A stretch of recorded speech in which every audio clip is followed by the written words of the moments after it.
Millions of families built their summers around these places. Then, one by one, they disappeared. Here are 10 American vacation destinations that completely vanished.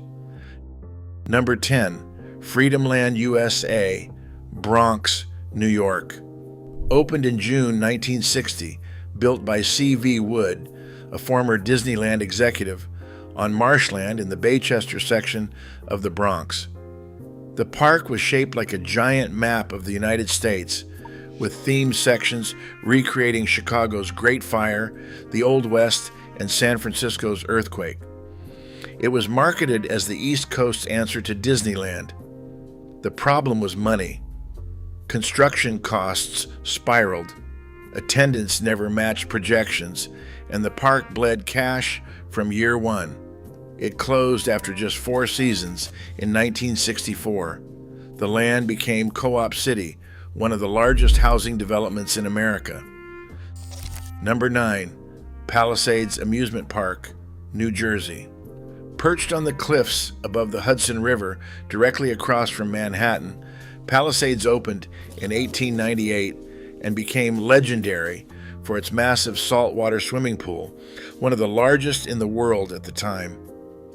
Free radio and television giveaways drew crowds for decades, and the park even inspired a top 10 hit single in 1962.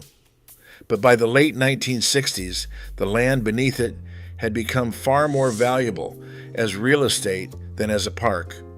It closed in 1971. High-rise apartment towers now stand exactly where the roller coasters used to run. Number 8, AstroWorld, Houston, Texas.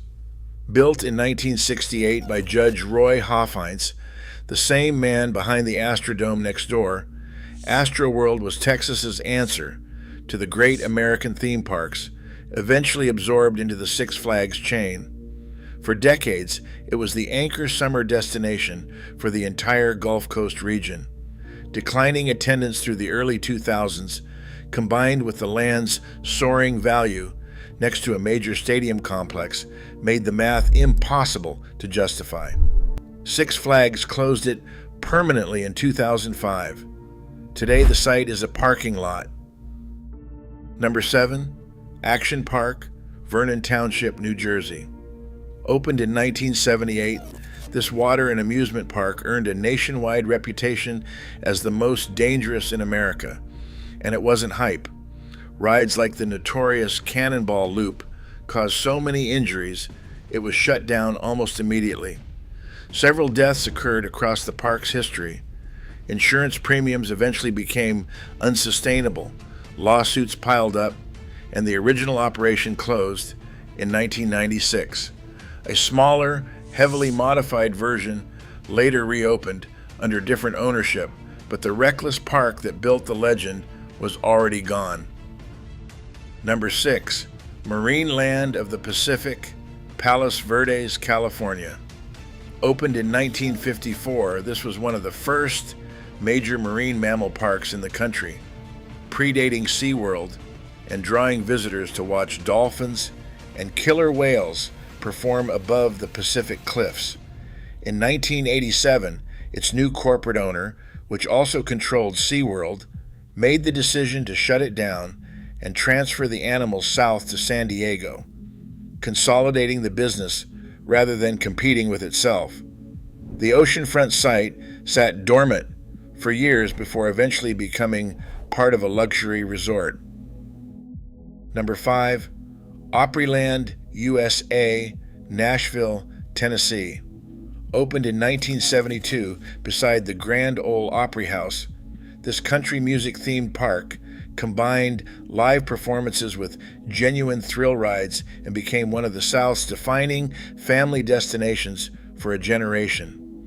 By the mid-1990s, Gaylord Entertainment, the park's owner, concluded that a shopping mall on the same land would generate more consistent year-round revenue than a seasonal theme park ever could.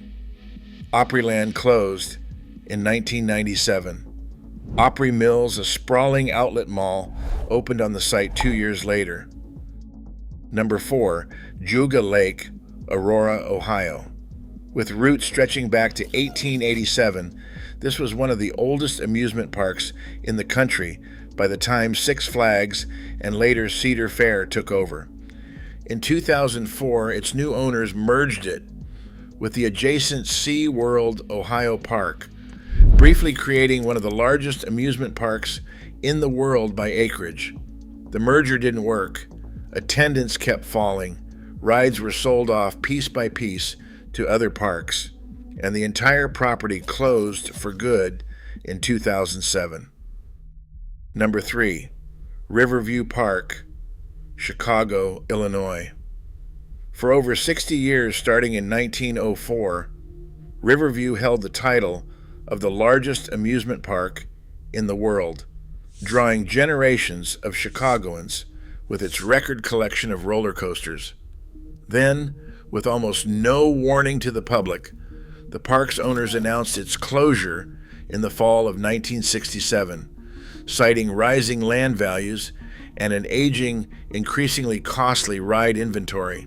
There was no farewell season. It simply shut its gates. A shopping center now occupies the land. Number 2, Rocky Point Park, Warwick, Rhode Island. Dating back to 1847, Rocky Point was less a theme park than an institution, famous across New England for its shore dinner hall, where visitors ate clam cakes and chowder overlooking Narragansett Bay after a day on the Midway. Decades of financial strain finally caught up with it in the 1990s, and the park closed for good in 1995 following bankruptcy proceedings. Much of the property is now preserved as public parkland, open to walk through, empty of everything that once made it famous. Number 1, Idora Park, Youngstown, Ohio. Opened in 1899, Idora Park spent most of the 20th century as the beating heart of summer in the Mahoning Valley, home to a wooden roller coaster locals still talk about with genuine reverence. The park was already struggling financially by the early 1980s as the region's steel industry collapsed and took much of the local economy with it.